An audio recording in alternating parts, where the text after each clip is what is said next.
ತಾಲೂಕ್ ಪಂಚಾಯತಿ ಜಿಲ್ಲಾ ಪಂಚಾಯತಿ ಚುನಾವಣೆ ಸಾಧ್ಯತೆ ಐತೆ ಅಂತ ಹೇಳ್ಬಿಟ್ಟು ಮಾಧ್ಯಮಗಳಲ್ಲಿ ಬಿತ್ತರಾಯ್ತವೆ. ಒಂದು, ನೀವು ಗ್ರಾಮ ಪಂಚಾಯತಿ ಮೆಂಬರಿಂದ ಗ್ರಾಮ ಪಂಚಾಯತಿ ಅಧ್ಯಕ್ಷರಾಗಿ, ತಾಲೂಕ್ ಪಂಚಾಯತಿ ಮೆಂಬರ್ ಆಗಿ, ತಾಲೂಕ್ ಪಂಚಾಯತಿ ಅಧ್ಯಕ್ಷರಾಗಿ ನಿಮ್ಮದೇ ಆದಂಥ ಒಂದು ಸೇವೆ ಮಾಡಿದೆ.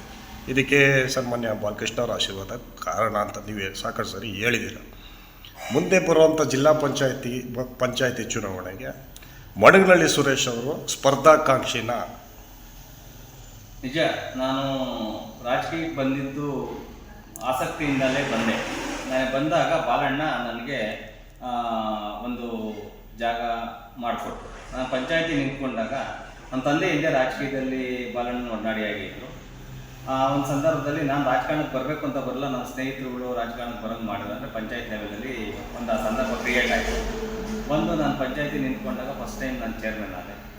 ಆನಂತರ ಎರಡನೇ ಬಾರಿ ನಾನು ಮತ್ತೆ ಪಂಚಾಯತಿ ನಿಂತ್ಕೊಂಡೆ. ಅವಾಗ ಮತ್ತೆ ಗೆದ್ದೆ. ಅದೇ ಟೈಮಲ್ಲಿ ಒಂದು ವರ್ಷ ಆದಮೇಲೆ ತಾಲೂಕು ಪಂಚಾಯತ್ ಎಲೆಕ್ಷನ್ ಬಂತು. ಬಾಲಣ್ಣವ್ರು ನನಗೆ ತಾಲೂಕು ಪಂಚಾಯತಿಗೆ ನಿಲ್ಲಿಸಿರು. ನಿಂತಾಗ ಇವತ್ತು XML ಏನಾಗಿದ್ದಾರೆ ಎ ಮಂಜು ಅವರು ಇಲ್ಲಿ ಈ ವ್ಯಾಪ್ತಿಯಲ್ಲಿ ಕುದೂರು ಹೋಬಳಿನಲ್ಲಿ ಜಿಲ್ಲಾ ಪಂಚಾಯತಿ ನಿಂತಿದ್ರು. ನಾನು ಅವಾಗ ನಮ್ಮಲ್ಲಿ 4 ಜನ ನಾವು ತಾಲೂಕು ಪಂಚಾಯತಿ ಮೆಂಬರ್ಗಳು ನಿಂತೀವಿ ನಮ್ಮ ಪಕ್ಷದಿಂದ. ನಾವು 15 ಇಲ್ಲಿ ಗೆದ್ದಿದ್ದು. ಆವಾಗ ಬಾಲಣ್ಣ ನನಗೆ ಅದೇನು ಮನಸ್ಸಲ್ಲಿ ಏನು ಕ್ರಿಯೇಟ್ ಗೊತ್ತಿಲ್ಲ, ಅಷ್ಟು ತುಂಬ ಜನ ಸೀನಿಯರ್ಸ್ ಗೆದ್ದಿದ್ರು ಸಹ ನಾವು 16 ಜನ ನಿಂತಿದ್ವಿ. ಅವತ್ತು ದಳದಲ್ಲಿದ್ವಿ. ನಾವು 16 ಜನ ನಾವು ತಾಲೂಕು ಪಂಚಾಯತಿನಲ್ಲಿ ಗೆದ್ದಿದ್ರು ಸಹ ನಮ್ಮ ಪಕ್ಷದಿಂದ ಬಾಲಣ್ಣ ಅನುಯಾಯಿಗಳು.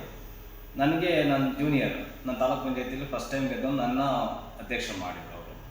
ಅದು ಯಾವತ್ತೂ ಅದಕ್ಕೆ ನಾನು ಅವರು ರಾಜಕೀಯವಾಗಿ ಅವ್ರಿಗೆ ಹೆಚ್ಚಿನವರು. ರಾಜಕೀಯ ವಿಚಾರ ಬಂದಾಗ, ಯಾಕೆಂದರೆ ಒಬ್ಬ ಗುರುಗಳು ಅಂದಾಗ ನಾವು ಅವರಿಗೆ ಗೌರವ ಕೊಡಬೇಕಾಗ ಅದು ಒಂಥರ ಅದು ವಾಡಿಕೆ. ಅವತ್ತಿನ ಗುರುಗಳ ದಕ್ಷಿಣೆಯನ್ನು ಒಂದು ಇದ್ದೇ ಇರ್ತದೆ. ಅದರಿಂದ ನಾವು ನಮ್ಮ ಕುಟುಂಬ ಯಾವತ್ತೂ ಬಾಲಣ್ಣನ ಜೊತೆನೇ ಇದೆ.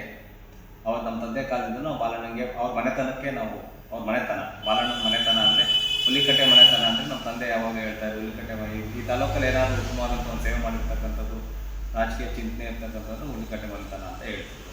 ನಾವು ಬದಲಾದ ಪರಿಸ್ಥಿತಿನಲ್ಲಿ ಪಕ್ಷಗಳು ಚೇಂಜ್ ಮಾಡಿದ್ದೇವೆ ಹೊರತು ಬಾಲಣ್ಣನ ಚೇಂಜ್ ಮಾಡಿದ್ದೇವೆ. ನಾವು ಬಾಲಣ್ಣ ಫಸ್ಟ್ ಈಗ ಬ್ಲಾಕ್ ಕಾಂಗ್ರೆಸ್ ಅಧ್ಯಕ್ಷ ಅನ್ನೋದಕ್ಕಿಂತ ಮುಂಚಿತವಾಗಿ ನಾನು ಬಾಲಣ್ಣನ ಶಿಷ್ಯ.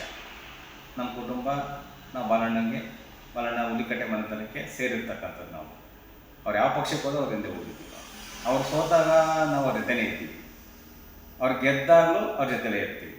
ಅವ್ರು ಸೋತಾಗ ನಾನು ತುಂಬ ಸಫರ್ ಪಟ್ಟೆ ಮೈಂಡಲ್ಲಿ. ಅವ್ರು ಸೋತಾಗ ನಮ್ಮನ್ನು ತಾಲೂಕು ಪಂಚಾಯತಿ ಅಧ್ಯಕ್ಷರು ಮೆಂಬರ್ಗಳನ್ನು ಮಾಡಿ ಅವರು ಇಂಥ ಉತ್ತಮವಾದಂಥ ಕೆಲಸ ಮಾಡುವಂಥ ವ್ಯಕ್ತಿ ಸೋತ್ಬಿಟ್ರಲ್ಲ ಅಂತ ಒಂದು ಭಾರಿ ನೋವಿನಿಂದ 5 ವರ್ಷ ತುಂಬ ಅವ್ರು ಸೋತಿದ್ದಾಗ ತುಂಬ 5 ವರ್ಷ ಜೊತೆಲಿಲ್ಲ. ಅದು ನನಗೆ ಆತ್ಮತೃಪ್ತಿ ಇದೆ.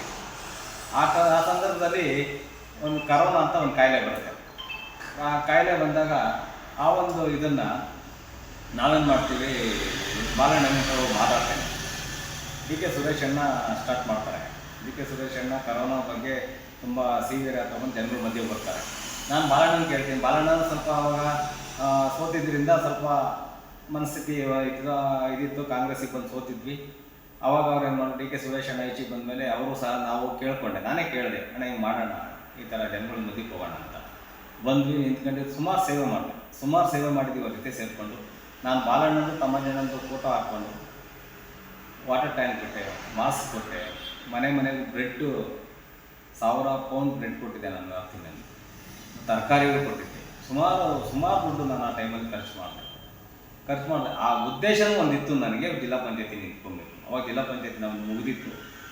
ಆ ನಂತರ ನಾವು ಜಿಲ್ಲಾ ಪಂಚಾಯತಿಗೆ ನಿಂತ್ಕೊಬೇಕು ಅನ್ನೋದು ನನ್ನ ಮೈಂಡಲ್ಲಿ. ನಾನು ಸೇವೆಗೆ ಬಂದಿದ್ದೆ ನಿಜ. ಬಾಲಣ್ಣನ ಬಳಸ್ಕೊಂಡು ಬಾಲಣ್ಣನ ಜೊತೆ ಸೇರಿಕೊಂಡು ಸೇವೆ ಮಾಡಿದ್ದೆ. ಅದು ನನ್ನ ದುರಾದೃಷ್ಟ ಏನೋ ಗೊತ್ತಿಲ್ಲ, ತುಂಬ ಗ್ಯಾಪ್ ಆಗೋದು. ಇದುವರೆಗೂ ಎಲೆಕ್ಷನ್ ಆಗಲಿಲ್ಲ, 3 ವರ್ಷ ಗ್ಯಾಪ್ ಆಗೋಯಿತು. ಅದೇನೋ ಬೇರೆ ಬದಲಾದ ಸ್ಥಿತಿ ಒಳಗೆ ನಮ್ಮ ವೈಯಕ್ತಿಕ ಕೆಲವು ಪ್ರಾಬ್ಲಮ್ ಆದವು. ಮತ್ತು ಫೈನಾನ್ಷಿಯಲಿ ಸ್ವಲ್ಪ ಪ್ರಾಬ್ಲಮ್ ಆಯಿತು ನನಗೆ. ಸ್ವಲ್ಪ ಪ್ರಾಬ್ಲಮ್ ಈ ಕರೋನಾದಿಂದ ನಮ್ಮ ಬಿಸ್ನೆಸ್ಗಳ ಡೌನ್ಗಳಾದ ಪ್ರಾಬ್ಲಮ್ ಆಯಿತು. ಅವಾಗ ಮನಸ್ಥಿತಿ ಚೇಂಜ್ ಆಗೋಯ್ತು ನನಗೆ.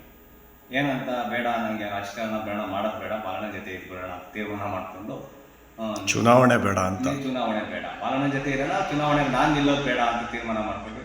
ಆದರೆ ನೋಡಿ, ದೊಡ್ಡ ಮನಸ್ಸು ಬಾಲಣ್ಣಂದು. ನಾನು ಕೇಳೋದು ಬಾಲಣ್ಣ ಏನಂತ, ನೀನಾಗಲಿ ನಿಮ್ಮ ಮನೆಯವರಾಗಲಿ ಜಿಲ್ಲಾ ಪಂಚಾಯತಿ ನಿಂತ್ಕೊಳ್ಳಿ ಅಂತ ಹೇಳಿ ಕೇಳಿದ್ರು. ನಾನು ಅವಾಗ ಪರಿಸ್ಥಿತಿ, ನನ್ನ ಮನೆ ವೈಯಕ್ತಿಕ ಪರಿಸ್ಥಿತಿ ಪ್ರಾಬ್ಲಮ್ ಆಗಿರೋದ್ರಿಂದ ನಾನು ನಿಲ್ಲಲ್ಲ ಅಂತಲೇ ಹೇಳ್ಬಿಟ್ಟೆ ನೇರವಾಗಿ. ಆಮೇಲೆ ಬಾಲಣ್ಣ ನಿಂತಾಗ ನಾನೊಂದು ನಮ್ಮೂರು ದೇವಸ್ಥಾನ ಮುಂದೆ ನಿಂತ್ಕೊಂಡು ಬಾಲಣ್ಣ MLA ನಿಂತಾಗ ಜನಗಳ ಮುಂದೆ ಒಂದು ಮಾತು ಕೊಟ್ಬಿಟ್ಟಿದ್ದೆ. ಯಾವತ್ತೂ ವೈಯಕ್ತಿಕವಾಗಿ ನಾನು ಓಟ್ ಕೊಡಿ ಅಂತ ಕೇಳಕ್ಕೆ ಬರಲ್ಲ ನನಗೆ. ಈ ಸತಿ ಬಾಲಣ್ಣನಿಗೆ ಓಟ್ ಹಾಕಬೇಕು ಅಂತೇಳಿ ನನ್ನ ಕಣ್ಣಲ್ಲಿ ನೀರು ಬಂದಿತ್ತು ಅವ್ರು ಸೋತಿದ್ರಿಂದ. ಆ ಥರ ಮಾತು ಕೊಟ್ಟೆ ದೇವಸ್ಥಾನ ಇನ್ಯಾವತ್ತೂ ಕೇಳಕ್ಕೆ ಬರಲ್ಲ. ನನ್ನ ವೈಯಕ್ತಿಕವಾಗಿ ಬಾಲಣ್ಣನ ಸತಿ ಓಟ್ ಹಾಕಬೇಕು ಅಂತೇಳಿ, ಯಾಕೆಂದ್ರೆ ತುಂಬ ಪೂರ ಆಗಿತ್ತು. 300 ಚಿಲ್ಲರೆ ಓಟು ನಮ್ಮದು ಯಾವತ್ತೂ ಬಾಲಣ್ಣನ ಪರ ಬೆಳೆದಿದ್ದು 300 ಚಿಲ್ಲರೆ ನಮ್ಮ ಆಪೋಸಿಟ್ ಪಾರ್ಟಿಗೆ ಓಟ್ ಬಿದ್ದಿತ್ತು. ಅಷ್ಟು ಓಟನ್ನು ಗೈನ್ ಮಾಡಬೇಕಾಗಿತ್ತಲ್ಲ, ಅದೆಲ್ಲ ನನ್ನ ಮನಸ್ಸಲ್ಲಿ ಕ್ಯಾಲ್ಕುಲೇಷನ್ ಇತ್ತು. ಅದರಿಂದ ಜನಗಳಿಗೆ ಏನೇನೋ ಮಾತು ಕೊಟ್ಟೆ ನಾನು ಅವತ್ತು. ಆದ್ದರಿಂದ ನಾನು ಈ ಜಿಲ್ಲಾ ಪಂಚಾಯತ್ ತಾಲೂಕ್ ಪಂಚಾಯತ್ ನಿಲ್ಲೋದು ಬೇಡ ಅನ್ನೋ ಒಂದಿದು. ಈಗ ಶಕ್ತಿ ಬಂದಿದೆ, ನಿಲ್ಬೋದು, ನಿಂತು ಗೆಲ್ಬೋದು. ಬಾಲಣ್ಣನ ಆಶೀರ್ವಾದ ಇದ್ದೇ ಇರ್ತದೆ. ಹಣಕಾಸಿನ ಪರಿಸ್ಥಿತಿ ಉತ್ತಮ ಮಾಡ್ಕೊಂಡಿದ್ದೀವಿ, ಗೆಲ್ಬೋದು, ಆಸಕ್ತಿ ಇದೆ. ಆದರೆ ಎಲ್ಲೋ ಒಂದು ಕಡೆ ಮಾತು ಕೊಟ್ಬಿಟ್ಟಿದ್ದೀನಿ ಜನಗಳಿಗೆ, ನೀನು ಎಲೆಕ್ಷನ್ ನಿಲ್ಲಲ್ಲ ಅಂತ. ಅದೊಂದು ಪಾಯಿಂಟು. ಎರಡನೇ ಪಾಯಿಂಟು, ನಾನು ಯಾವತ್ತೂ ಅಷ್ಟೇ ರಾಜಕಾರಣಕ್ಕೆ ನಿಂತಾಗಿದ್ದೆ. ನಾನು ಒಬ್ಬರು ದುಡ್ಡನ್ನು ವೈಯಕ್ತಿಕವಾಗಿ ಬಳಸ್ಕೊಂಡಿಲ್ಲ, ಬೇರೆಯವ್ರ ದುಡ್ಡನ್ನು ಬಳಸ್ಕೊಂಡು ರಾಜಕೀಯಕ್ಕೆ ಹೋಗಿಲ್ಲ. ನನ್ನ ದುಡಿಮೆಯಲ್ಲಿರೋ ದುಡ್ಡನ್ನು ಹಾಕಿ ನಾನು ರಾಜಕಾರಣ ಮಾಡ್ಕೊಂಡಿದ್ದೀನಿ. ಇವನ್ ಬಾಲಣ್ಣನಿಂದಲೂ ಅಣ್ಣ ನಾನು ನಿಂತಿದ್ದೀನಿ, ನನಗೋಸ್ಕರ ಖರ್ಚು ಮಾಡಬೇಕು ಅಂತ ಕೇಳಿಲ್ಲ. ಬಾಲಣ್ಣನ ಆಶೀರ್ವಾದ ಒಂದು ಕೇಳಿದ್ದೀನಿ, ಬಾಲಣ್ಣನ ಸಹಕಾರ ಕೇಳಿದ್ದೀನಿ, ಬಾಲಣ್ಣನ ಶಕ್ತಿ ಕೇಳಿದ್ದೀನಿ. ಬಾಲಣ್ಣನ ಶಕ್ತಿ ನನಗೆ ಬೇಕು ಅಷ್ಟೇ. ಆ ಶಕ್ತಿನ ನಂಗೆ ಗೆಲ್ಸವ್ರೆ. ಹಣಕಾಸು ವಿಚಾರಗಳು ಬಂದೇ ಬರ್ತಾವೆ ರಾಜಕೀಯ ಅಂದಾಗ, ಅವಾಗ ಅದನ್ನು ನಾನು ವೈಯಕ್ತಿಕವಾಗಿ ಮಾಡ್ಕೊಂಡು ಬಂದಿದ್ದೀನಿ. ಇವತ್ತು ಅಷ್ಟೇ ನಾನು ಯೋಚನೆ ಮಾಡಿದ್ದು ಕೋಟ್ಯಾಂತರ ರೂಪಾಯಿ ಹಣಗಳು ಖರ್ಚು ಮಾಡಿಕೊಂಡು ನಾವು ರಾಜಕಾರಣ ಮಾಡೋದ್ರ ಪ್ರಯೋಜನ ಇಲ್ಲ. ಬಾಲಣ್ಣನ ಜೊತೆ ಇದ್ಬಿಡೋಣ, ಬಾಲಣ್ಣನಿಗೆ ಎಲೆಕ್ಷನ್ ಮಾಡಿಕೊಂಡು ಬಾಲಣ್ಣ ಉತ್ತಮವಾದ ಕೆಲಸ ಮಾಡ್ತಿದ್ದಾರೆ. ನಾವು ಈಗ 6 ಜನ ಜಿಲ್ಲಾ ಪಂಚಾಯತ್ ಮೆಂಬರು, 18 ಜನ ತಾಲೂಕ್ ಪಂಚಾಯತ್ ಮೆಂಬರ್ಗಳು, ಪಂಚಾಯತಿ ಮೆಂಬರ್, ಅವೆಲ್ಲರಿಗೂ ಸಮ ಬಾಲಣ್ಣ.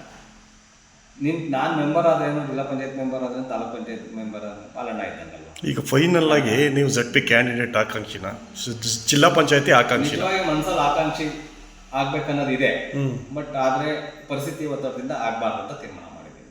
ನಾನು ಯಾವತ್ತೂ ಒಂದು ಜಿಲ್ಲಾ ಪಂಚಾಯತ್ ಮೆಂಬರ್ ಆಗಲೇಬೇಕನ್ನೋದು ಆಸಕ್ತಿ ಇತ್ತು ನನಗೆ. ಪರಿಸ್ಥಿತಿ ಒತ್ತಡದಿಂದ ನಾನು ಬೇಡ ಅಂತ ತೀರ್ಮಾನ ಮಾಡಿದೆ.